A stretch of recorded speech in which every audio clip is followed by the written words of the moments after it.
Hello everyone. आज का जो हमारा टॉपिक है वो है नेशनल पेंशन स्कीम। बहुत ही ज़्यादा फेमस टॉपिक है ये, एनपीएस जिसे हम शॉर्ट में बोलते हैं। बहुत सारे लोगों ने मुझसे ये बात बोली कि आपने अटल पेंशन योजना के बारे में तो डिटेल में बताया है और कैसे ओपन करें वो बताया है, लेकिन प्लीज़ नेशनल पेंशन स्कीम यानी एनपीएस के बारे में भी हमें बताएं, जानकारी चाहिए। तो मैंने सोचा क्यों ना इसके ऊपर एक वीडियो बनाया जाए और कैसे ये एनपीएस हम ओपन कर सकते हैं ये हम नेक्स्ट वीडियो में देखेंगे। लेकिन फिलहाल इस वीडियो में ये देखेंगे कि होता क्या है। आप एनपीएस कहीं से भी आए और ओपन कर दिए ऐसा तो नहीं होता है। एनपीएस को आपको कंप्लीटली समझना पड़ेगा, थॉरोली समझना पड़ेगा। अगर आपको एनपीएस में पैसे लगाने हैं, अगर अच्छा उसमें कमाना है, अगर रिस्क कम चाहिए, तो आपको ये एनपीएस कंप्लीटली समझना होगा।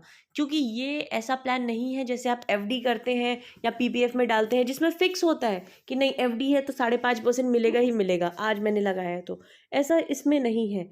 ये मार्केट बेस्ड प्लान है। इसमें मार्केट का इंटरेस्ट रेट मतलब ऊपर नीचे जाता है तो उसके अकॉर्डिंग आपका इंटरेस्ट रेट भी वैरी करता है। फिलहाल इसका जो इंटरेस्ट रेट है वो 9 से 12% के बीच में वैरी कर रहा है। तो ये नहीं है कि इसमें आपने छोड़ दिया एफडी है ये सोच के, अगर आप ये सोच रहे हैं तो ये आपके लिए प्लान नहीं है। लेकिन अगर आप थोड़ा सा भी रिस्क ले सकते हैं तो एनपीएस बेस्ट है आपके लिए, पेंशन स्कीम के लिए। तो सबसे पहले तो ये गलतफहमी दूर कर दे कि ये कोई भी प्राइवेट कंपनी ने ओपन नहीं कर रखा है, ये गवर्नमेंट के द्वारा लॉन्च्ड है। तो ये एक कंप्लीट आर्टिकल है जो मुझे इकोनॉमिक्स टाइम्स में मिला और इसमें इतने अच्छे से डिस्क्राइब किया हुआ है कि आपकी एक एक चीज़ जो है वो क्लियर हो जाएगी। तो सबसे पहले हम शुरू करते हैं एनपीएस होता क्या है। तो ये गवर्नमेंट ने इस पेंशन स्कीम को लागू किया है जो कि जनवरी 2004 में शुरू हुआ था, सिर्फ और सिर्फ गवर्नमेंट एम्प्लॉयज़ के लिए। पहले क्या था कि पहले लोग जो भी गवर्नमेंट एम्प्लॉयज़ थे, गवर्नमेंट ऑफिसेज में जो काम करते थे, बैंकर्स हो या अदर ऑफिसर्स हो, उनका क्या होता था कि पेंशन आता था, लेकिन पेंशन रुक गया और फिर लॉन्च हुआ एनपीएस। तो इसमें क्या है, इसके जो भी पैसे हैं वो गवर्नमेंट एम्प्लॉयज़ की सैलरी से कट के जमा होता है और वो पैसा मार्केट में लगता है और उसके अकॉर्डिंग इंटरेस्ट रेट जो भी एम्प्लॉय है उसको मिलता है। तो ये 2004 जनवरी में सिर्फ और सिर्फ गवर्नमेंट एम्प्लॉयज़ के लिए था, लेकिन 2009 के बाद से ये सबके लिए ओपन हो गया। यानी कि आप और मैं भी अगर चाहे तो इसे आसानी से एनपीएस ओपन कर सकते हैं, रजिस्टर कर सकते हैं इसमें, और हमारा पैसा जो भी है वो जमा होते रहेगा हर महीने। और ऐसा नहीं है हर महीने जमा होता है कि कितना फिक्स है क्या नहीं है, वो पूरी डिटेल्स आगे हम बताएंगे। तो a subscriber can contribute regularly in a pension account during her working life, withdraw a part of the corpus in a lump sum and use the remaining corpus to buy an annuity to secure a regular income after retirement। तो ये जो भी इस scheme को subscribe करता है वो regularly pension account, क्योंकि जैसे ही सब्सक्राइब करेगा उसका एक पेंशन अकाउंट ओपन हो जाएगा। तो उसमें रेगुलरली जब तक काम कर रहे हैं, जो भी मेल और फीमेल हैं काम कर रहे हैं, अपनी सैलरी का एक पार्ट उसमें जमा करते रहेंगे, लमसम एक पार्ट जो भी आप चाहे वो पैसा उसमें जमा हो सकता है। और जो भी पैसा जमा हुआ है वो रिटायरमेंट के बाद आप उसको आसानी से यूज़ कर सकते हैं। और ये भी है कि रिटायरमेंट के पहले भी कुछ पैसे निकाल सकते हैं, वो आगे पता चलेगा। लेकिन बेसिकली सिंस ये पेंशन प्लान है तो रिटायरमेंट के बाद की ही हम बात करेंगे कि जब हम काम करने लायक नहीं रहते हैं, मतलब हमारा फिजिकली इतने हम एक्टिव नहीं होते हैं, उस समय हमें पैसे की ज़रूरत होती है क्योंकि उस समय हम कोई ऐसा कुछ काम नहीं कर सकते हैं। तो ये पेंशन स्कीम है। पेंशन का मतलब ही होता है रिटायरमेंट के बाद जो भी आपको पैसा मिले आपके जीवन यापन के लिए। तो अब यहाँ पे है टॉप परफॉर्मिंग एनपीएस स्कीम्स। तो कैसे कैसे स्कीम्स हैं, मतलब जो भी आपके अकाउंट से जो पैसे कटते हैं, सैलरी से जो पैसे कटेंगे एनपीएस अकाउंट में आपके पेंशन अकाउंट में जमा होने के लिए, वो बहुत सारे अलग अलग फंड में लगते हैं। जैसा मैंने बोला ये म्यूचुअल फंड नहीं है, लेकिन ये मार्केट बेस्ड प्लान ही है, स्कीम ही है। तो आपके जो भी पैसे होंगे वो मार्केट में ही लगेंगे।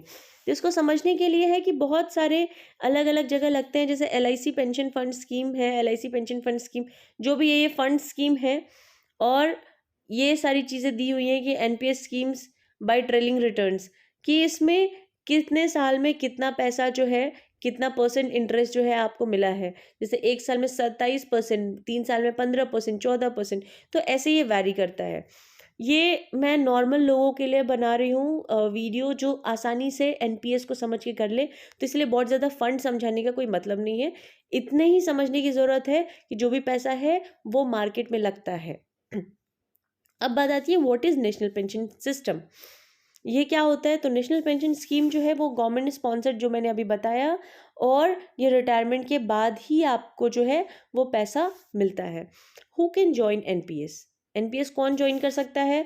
तो कोई भी सिटीजन इंडिया का जो कि 18 से 60 साल के बीच में है, वो एनपीएस को ज्वाइन कर सकता है। नेशनल पेंशन स्कीम, उसका अकाउंट ओपन हो सकता है। The only condition is that the person must comply with your KYC norms. मतलब जो भी आपका केवाईसी क्या होता है कि जो भी आपका आधार कार्ड है, पैन कार्ड है, सारी चीज़ें एक दूसरे से लिंक्ड हैं, अपडेटेड हैं, सारी चीज़ें आपके पास हैं, तो आप मतलब एड्रेस प्रूफ हो गया, आपका आइडेंटिटी प्रूफ हो गया, सारी चीज़ें जब आप देते हैं, परफेक्ट है, तभी जाके आपका एनपीएस ओपन हो सकता है, आपका पेंशन अकाउंट ओपन हो सकता है। तो अगर आप इसको ओपन करना चाहते हैं तो आपके आधार कार्ड, पैन कार्ड, जो भी डॉक्यूमेंट्स हैं वो परफेक्टली अपडेटेड, सही होने चाहिए और एक दूसरे से लिंक्ड होने चाहिए। अपने मोबाइल नंबर से भी उनको लिंक करके रखिए, ईमेल आईडी से भी लिंक करके रखिए। तो ये सारी चीज़ों की ज़रूरत है इसको ओपन करने के लिए। अब can a non resident Indian NRI join NPS? यानी कि ऐसा पर्सन जो इंडिया का सिटीजन तो है लेकिन इंडिया में रहता नहीं है, वो आउट ऑफ इंडिया किसी काम से या फिर पढ़ाई के लिए किसी भी प्रकार से बाहर रहता है इंडिया के, तो क्या वैसा पर्सन इस अकाउंट को ओपन कर सकता है? तो यस, एनआरआई भी अकाउंट को ओपन कर सकते हैं, लेकिन एक शर्त है कि जब तक उनका सिटीजनशिप इंडिया का है तब तक ही ये अकाउंट उनके लिए वैलिड है। लेकिन जैसे ही वो, जैसे अगर यहाँ से कोई अदर कंट्री में, जैसे ऑस्ट्रेलिया, अमेरिका, कहीं पे भी जाता है और वो वहाँ का सिटीजनशिप ले लेता है, तो ये अकाउंट उसके लिए क्लोज हो जाएगा, क्योंकि this is only for citizen of India. Now how do I join NPS? अब बात करते हैं एनपीएस कैसे ज्वाइन कर सकते हैं। तो you should open an NPS account with entities known as point of presence. Most bank, both private and public sectors, are enrolled as POPs.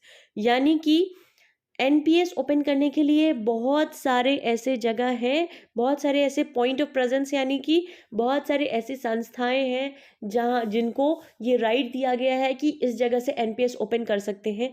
जैसे कि PNB bank one of the bank है जहां से हम NPS, national pension scheme, open कर सकते हैं। और PNB is not the only bank, आप एसबीआई से ओपन करा सकते हैं। अदर जो भी प्राइवेट सेक्टर्स में भी बहुत सारे बैंक हैं जहाँ से ओपन करा सकते हैं। तो बहुत सारे ऐसे जगह हैं, और इनके बारे में हमें कैसे पता चलेगा, ये भी मैं आगे आपको बताऊंगी। तो बहुत सारे ऐसे फिनेंशियल इंस्टीट्यूट हैं जो कि पीओपी की तरह काम करते हैं। पीओपी यानी कि पॉइंट ऑफ प्रेजेंस, जहां से एनपीएस अकाउंट ओपन हो सकता है। तो ये कहाँ से मिलेंगे? तो किस किस जगह से ओपन हो सकता है, वो एक वेबसाइट है जो यहाँ पे दी गई है, यहाँ पे आप के लिए मेंशन है। इस वेबसाइट पे अगर आप जाएंगे तो आपको पता चल जाएगा कि कौन कौन सी ऐसी जगह है, कौन कौन से ऐसे ब्रांच हैं, बैंक हैं, या फिनेंशियल आपके मतलब फिनेंशियली जो इंस्टीट्यूट होते हैं जहाँ से ये अथॉरिटी है उनको कि एनपीएस आपका ओपन हो सके। उसको चेक करने के लिए ये वेबसाइट है, दोबारा बता दे रही हूँ, जहाँ से आप ओपन कर सकते हैं। ये वेबसाइट आप नोट डाउन कर सकते हैं और अपने इसको गूगल क्रोम में डालेंगे और सारे पीओपीज आपको मिल जाएंगे। नेक्स्ट है, what are the documents needed for opening an NPS account? तो अभी मैंने बताया सारे केवाईसी कंप्लीट होने चाहिए आपके। तो हमें you should fill the subscriber registration form. जो भी रजिस्ट्रेशन का जो फॉर्म है वो आपको फिल करना होगा and submit it along with proof of identity, address and date of birth to the POP. जो भी नियरेस्ट आपका है, ब्रांच है या बैंक या फिनेंशियल इंस्टीट्यूट है जहाँ से आपको अपना एनपीएस ओपन कराना है, तो वहाँ पे आपको अपना आधार कार्ड, अपना पैन कार्ड यानी कि आइडेंटिटी प्रूफ, एड्रेस प्रूफ, आपके डेट ऑफ बर्थ का प्रूफ, सारी चीज़ें ले जाके सबमिट करनी होंगी विथ फोटोज एंड ऑल। तो उसके बाद और क्या कर सकते हैं, what is a permanent retirement account number? अब प्रैन नंबर क्या होता है? Permanent retirement account number. तो हर एक NPS subscriber is issued a card with 12 digit unique number called permanent retirement account number. तो प्रैन नंबर हमेशा हम सुनते हैं ये बात, जिसका फुल फॉर्म होता है परमानेंट रिटायरमेंट अकाउंट नंबर। तो एनपीएस जिसका भी ओपन होता है उसको एक कार्ड मिलता है जिसपे 12 डिजिट का यूनिक नंबर होता है, जिसको हम प्रैन बोलते हैं, उसका नंबर होता है। What are the tier 1 and tier 2 accounts? अब दो तरह के अकाउंट ओपन होते हैं एनपीएस में, एक को कहते हैं टीयर 1, एक को कहते हैं टीयर 2। तो एनपीएस ऑफर्स 2 अकाउंट्स। जो भी पेंशन स्कीम है उसमें दो तरह के अकाउंट होते हैं। तो मैंने शुरू में ही बोला है वीडियो में, अगर आपको एनपीएस ओपन करना है तो ये वीडियो कंप्लीटली देखिए, डिटेल में देखिए, ताकि आप समझ पाए कि कहाँ कैसे क्या ओपन करना है। किसी के भी कहने पे कुछ भी ओपन नहीं करना होता है। तो टीयर 1 एंड टीयर 2 अकाउंट्स, तो tier 1 is a mandatory account and tier 2 is voluntary. मतलब टीयर 1 तो आपको ओपन कराना ही कराना है, मैंडेटरी होता है, और टीयर 2 आपके ऊपर ऑप्शन होता है। The big difference between the two is on withdrawal of money invested in them. यानी ये दोनों जो अकाउंट है उसमें क्या बिग डिफरेंस है? On withdrawal of money invested in them, यानी कि इन टीयर 1 या टीयर 2 जो अकाउंट है इनमें क्या जितना पैसा जमा कर रहे हैं उसमें से कितना विड्रॉ कर सकते हैं, क्या कर सकते हैं, ये इनका सबसे बड़ा डिफरेंस है। You cannot withdraw the entire money from tier 1 account till your retirement. अगर आपने टीयर 1 अकाउंट ओपन कराया है तो आप पूरा पैसा रिटायरमेंट से पहले नहीं निकाल सकते हैं।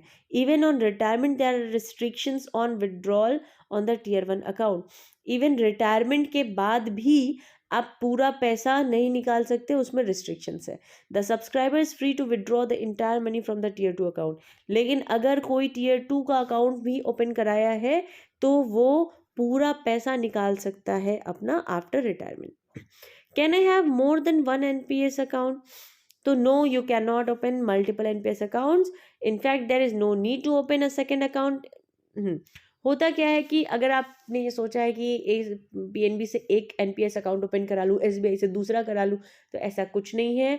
अगर आप कराने की कोशिश भी करेंगे तब भी कोई फ़ायदा नहीं है, क्योंकि आपके आधार कार्ड और पैन कार्ड का नंबर तो नहीं बदल जाएगा, एक पर्सन का सब कुछ एक ही होगा, और वो सारी चीज़ें आपके रजिस्टर्ड मोबाइल नंबर हर एक चीज़ से रजिस्टर्ड होती है।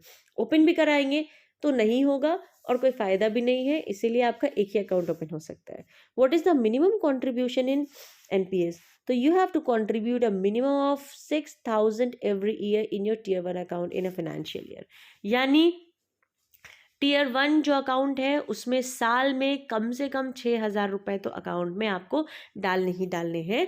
यानी महीने का 500 रुपये तो आपको हमेशा जमा करना ही है इस आपके पेंशन स्कीम में। और ज़्यादा से ज़्यादा आप कितना कर सकते हैं वो भी मैं बता दूं कि आपकी जो भी सैलरी है उसका 10% तक आप इसमें जमा कर सकते हैं। What will happen if I don't make the minimum contribution? अगर जो मिनिमम पैसे हैं 6,000 साल का, अगर वो किसी वजह से नहीं जमा कर पाते हैं तो क्या होता है? अगर नहीं कर पाते हैं तो अकाउंट जो है विल बी फ्रोजन, वो अकाउंट आपका फ्रीज हो जाएगा और उसको आप दोबारा अनफ्रीज भी कर सकते हैं। जिस जगह से भी आपने अपना पेंशन स्कीम ओपन किया है वहाँ पे जाइए, जाके मिनिमम रिक्वायर्ड अमाउंट जो पेनल्टी का है 100 रुपये दीजिए और आपका वापस से अकाउंट जो है वो शुरू हो जाएगा पेंशन का। What will government also contribute? Will the government also contribute to my NPS account? तो नहीं, the government will not contribute to your NPS account। ये नहीं आप सोच सकते कि जैसे पेंशन में होता है, जैसे कंपनीज पीएफ जैसे काटती है तो एम्प्लॉयर और एम्प्लॉई दोनों की तरफ से पैसा उसमें जमा होता है, तो ऐसा कुछ नहीं है। गवर्नमेंट अपनी तरफ से आपके अकाउंट में कुछ नहीं डालेगी, आप ही जो पैसा जमा करेंगे आपकी सैलरी से काट के उसी पैसे को मार्केट में लगाएगी। जो भी उसके ऊपर इंटरेस्ट रेट आता है वो आपको, जो भी अर्निंग होगा इंटरेस्ट रेट के साथ आपको वापस कर देगी। तो who manages the money invested in NPS? कौन करता है? तो जैसे म्यूचुअल फंड में होते हैं वैसे ही एनपीएस में भी होते हैं। बहुत सारे ऐसे रजिस्टर्ड मैनेजर्स हैं जो जिनका काम ही ये है कि पैसों को मार्केट के हिसाब से क्या कहाँ पे लग रहा है वहाँ पे उनको पैसा लगाना और आपके लिए मैक्सिमम से मैक्सिमम आउटपुट लेना और इंटरेस्ट रेट आपको मैक्सिमाइज करके आपको प्रोवाइड करना। तो ये बहुत सारे फंड हैं जहाँ पे आप देख सकते हैं कि बहुत सारे फंड्स के नाम दिए हुए हैं जहाँ पे आपके पैसे लगते हैं। आप इसको ध्यान से वीडियो को पॉज करके आप नोट डाउन भी कर सकते हैं।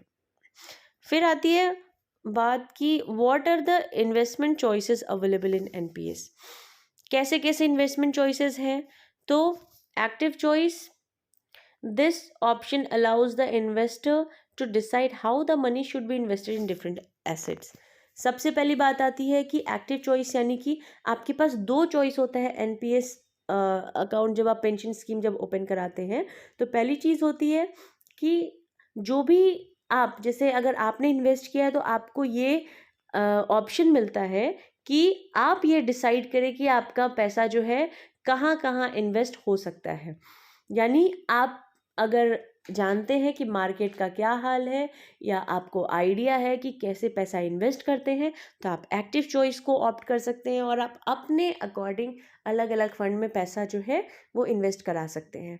दूसरा होता है ऑटो चॉइस और लाइफ साइकिल फंड, यानी जिसको बहुत ज़्यादा मार्केट का नॉलेज नहीं है वो ऑटो चॉइस या लाइफ साइकिल फंड पे जाए, क्योंकि this is the default option which invest money automatically in line with the age of the subscriber. यानी कि जो भी एज है सब्सक्राइबर का उसके अकॉर्डिंग पैसा इन्वेस्ट होता है। इसका ये मतलब होता है कि अगर आपका कम एज है तो हायर रिस्क वाले में भी आपका पैसा इन्वेस्ट होता है, क्योंकि जितना ज़्यादा रिस्क उतना ज़्यादा आपको अर्निंग के चांस होते हैं। तो आप ज़्यादा से ज़्यादा मैक्सिमम परसेंटेज अर्न कर सकते हैं। रिस्क ज़्यादा, पैसा ज़्यादा, और उस हिसाब से आपका इन्वेस्टमेंट होता है। हाँ, लॉन्ग टर्म के लिए बहुत ज़्यादा रिस्क नहीं होता है। दूसरी बात कि जिसका एज ज़्यादा है उसके पैसे कम रिस्क वाले में जाते हैं, ताकि क्योंकि उनका रिटायरमेंट नज़दीक होता है तो उसके अकॉर्डिंग उनको पैसे जल्दी मिल सके। What are the investment options available under active choice.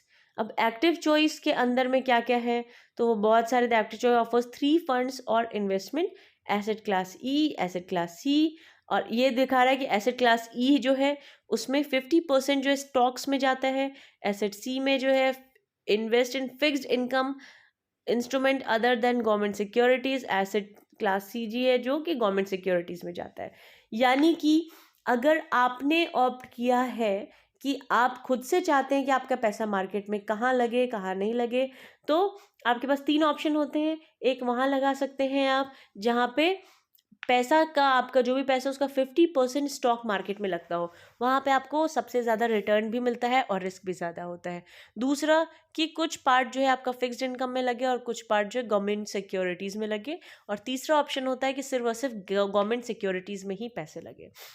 तो जितना रिस्क कम, इंटरेस्ट रेट कम, लेकिन इसमें इंटरेस्ट रेट कितना भी कम होगा वो 9% से कम रेयरली जाएगा, जो कि आपके एफडीज और आपके नॉर्मल जो पीपीएफ ये है उनसे ज़्यादा ही होगा।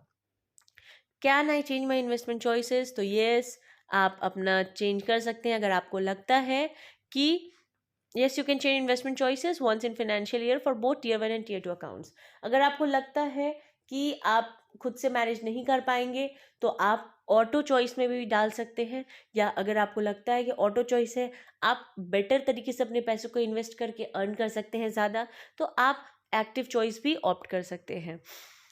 तो यहाँ पे टियर 1 और टियर 2 दोनों ही अकाउंट में एक फिनेंशियल ईयर में एक बार आपको चॉइस मिलता है कि आप अपना चेंज कर सके, ऑटो में या एक्टिव में। और इसमें क्या होता है, टियर 1 टियर 2 अकाउंट मैंने बता दिया डिटेल की इसमें क्या होता है। Can I change my scheme and pension funds manager? तो येस, आप अगर चाहें तो अपना स्कीम भी चेंज कर सकते हैं और पेंशन फंड मैनेजर्स भी चेंज कर सकते हैं। अगर आपको लगता है कि आपका पैसा सही तरीके से नहीं इन्वेस्ट हो रहा है तो वहाँ पे आप वो भी कर सकते हैं। Can I have different pension fund managers and investment options for tier 1 and tier 2 account? तो हाँ, you can select different pension fund managers and invest options for your NPS tier 1 and tier 2 account। तो आप अगर चाहें तो tier 1 और tier 2 दोनों के लिए अलग अलग पेंशन फंड मैनेजर्स को रख सकते हैं। टियर 1 मैंने आपको बता दिया कि वहाँ पे क्या होता है कि सारा कुछ रिस्ट्रिक्शंस होते हैं, और टियर 2 में क्या होता है कि सारा पैसा आप निकाल सकते हैं। What are the tax benefits available for NPS? अब क्या टैक्स बेनिफिट होता है? तो जो भी आप कंट्रीब्यूट करते हैं तो up to 10% of the salary, जो भी आपका टैक्स डिडक्शन के लिए कितना एलिजिबल होता है इस अकाउंट से, कि जो भी आपकी सैलरी है उसका 10%, जो मैंने थोड़ी देर पहले भी बताया। और ये किसके अंडर में आता है? अंडर 80 CCD के अंदर में आता है, with the overall ceiling of ₹1.5 lakh allowed under section 80C and section 80CCE। तो एम्प्लॉयज़ कॉन्ट्रीब्यूशन एनपीएस का क्या होता है? अंडर सीसीडी आता है, जो कि आराम से वहाँ से आप टैक्स के लिए क्लेम करके अपने पैसे इनकम टैक्स से भी बचा सकते हैं। और moreover individual can claim an additional deduction of up to ₹50,000 under section CCD which is in addition to 1.5 lakh रुपये परमिटेड अंडर ATC। यानी अगर आपको लगता है कि, क्योंकि जब भी इनकम टैक्स की बात आती है ना, तो ATC के अंदर में बहुत सारे इन्वेस्टमेंट आ जाते हैं और वो 1.5 लाख कब कंप्लीट हो जाता है हमें पता भी नहीं चलता है, और हमें लगता है कि कुछ एडिशनल नहीं है हमारे पास जहाँ से हम अपना इनकम टैक्स बचा सके। तो NPS इज़ द ऑप्शन जहाँ से आप एक्स्ट्रा 50,000 रुपये जो है वो भी बचा सकते हैं अंडर सेक्शन CCD में लगा के। When can I withdraw money from NPS? कब आप निकाल सकते हैं? तो NPS ऑब्वियसली पेंशन प्रोडक्ट है, तो you are expected to stay invested until your retirement. आपसे ये एक्सपेक्ट किया जाता है कि अपने रिटायरमेंट तक आप इसमें इन्वेस्ट करें, और 60 साल पे you must use at least 40% of the corpus to buy an annuity income from a PFRDA listed insurance company. और आपसे एक्सपेक्ट किया जाता है कि 60 साल पे आप इसमें, मतलब जब तक आप 60 साल के होते हैं तब तक आप कम से कम 40% अपने जो भी आपने पैसे जमा किए हैं उससे आप एक एनवीटी को बाय करें। मतलब जो भी आप पैसा जमा करते हैं, जो भी आपका सपोज 1 लाख अगर जमा हुआ है, जो कि नॉर्मल समझाने के लिए बता रही हूँ, उसका 40,000 जो है उससे आप कुछ ना कुछ एनवीटी परचेस करें आप, ये आपसे एक्सपेक्ट किया जाता है। और आपको आफ्टर रिटायरमेंट ही इससे पैसे का एक्सपेक्टेशन रखना चाहिए। Can I defer withdraw the lump sum amount at 60? तो yes, you can defer withdrawing the lump sum amount in NPS until you are 70 years old.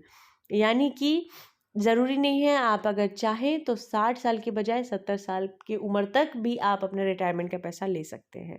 What if I want to take the money out before I am 60? पहला question तो ये था कि 60 साल के बाद भी अगर आप चाहे तो उसमें पैसे रख सकते हैं, और 70 साल की उम्र के पहले पहले तक आप निकाल सकते हैं। और दूसरी बात ये आई कि क्या 60 साल से पहले निकाल सकते हैं? तो if you are getting out of the scheme before you are 60 years old, you can only withdraw 20% of the accumulated corpus in NPS। You must use 80% of the corpus to buy an annuity. यानी अगर आप 60 साल से पहले निकालना चाहते हैं तो सिर्फ और सिर्फ 20% ही पैसा आप निकाल सकते हैं, बाकी का 80% से आपको एनवीटी परचेस करना ही करना पड़ेगा। एनवीटी परचेस यानी कि मार्केट में जो भी फंड है वो आपको परचेस करने ही करने पड़ेंगे। What happens to the money if I discontinue the scheme?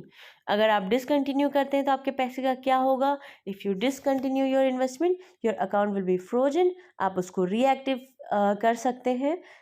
अगर पेनाल्टी चार्ज मैंने बताया 100 रुपये है, मतलब ये 100 रुपये मिनिमम पेनाल्टी चार्ज है जहाँ से भी आपने ओपन कराया है, या फिर जो भी आपके नियरेस्ट जगह है जहाँ से NPS ओपन होता है वहाँ जाके आप पेनाल्टी भर के वापस से शुरू कर सकते हैं। What happens if the subscriber dies before 60 years?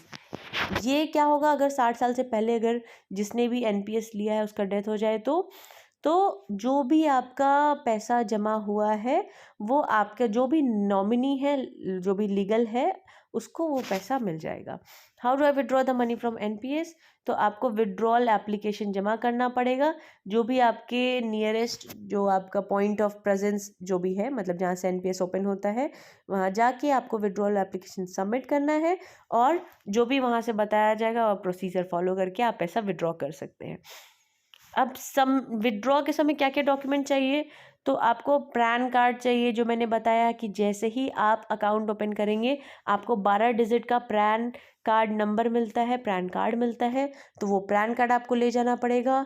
आपको एक attested copy of identity proof, एक एड्रेस प्रूफ और एक कैंसल्ड चेक लेके जाना होगा, उसी बैंक का कैंसल्ड चेक जिस बैंक के अकाउंट में आप चाहते हैं कि सारा पैसा मिले।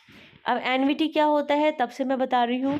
And NVT provides a regular income at a specific rate for a specified period chosen for by the subscriber.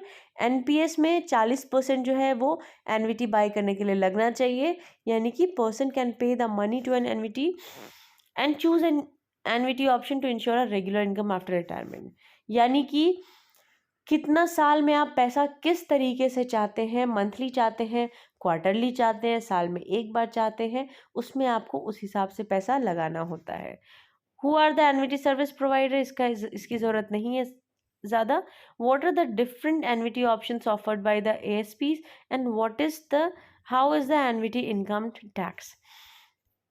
जो भी मोटी मोटी बातें थी जो एक एनपीएस अकाउंट ओपन करने के लिए आपको जानना चाहिए, वो सारी बातें मैंने आपको बता दी कि ये एक मार्केट बेस्ड प्लान है जो आपको आपके नॉर्मल जो भी स्कीम्स हैं उनसे ज़्यादा पैसा देता है।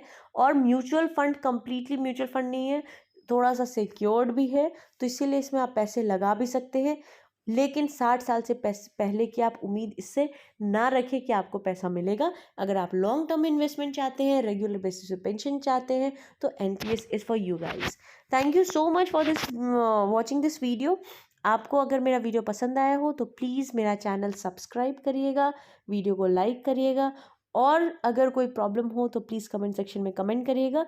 मेरा नेक्स्ट वीडियो होगा कि आप कैसे ओपन कर सकते हैं अपना एनपीएस अकाउंट, लेकिन बिना एनपीएस के बारे में कंप्लीट जानकारी के प्लीज़ आई सजेस्ट आप ओपन मत करिएगा एनपीएस अकाउंट। इसीलिए मैंने सबसे पहले एनपीएस का डिटेल डिस्क्रिप्शन दिया है। Thank you so much, have a nice day.